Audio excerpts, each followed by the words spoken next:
Hello, everyone. My name is Sandra Siljeström, and I'm a research scientist at the RISE Research Institute of Sweden in Stockholm.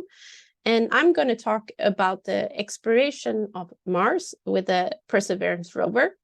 So, as we all know, Mars might have been habitable once in the past, and especially Jezero crater has a lot of, in the current site of exploration by Perseverance, Jezero crater has many interesting features that might have been habitable. And I will be talking about the exploration of Perseverance, and also, in addition, those samples that Perseverance is collecting for Mars sample return.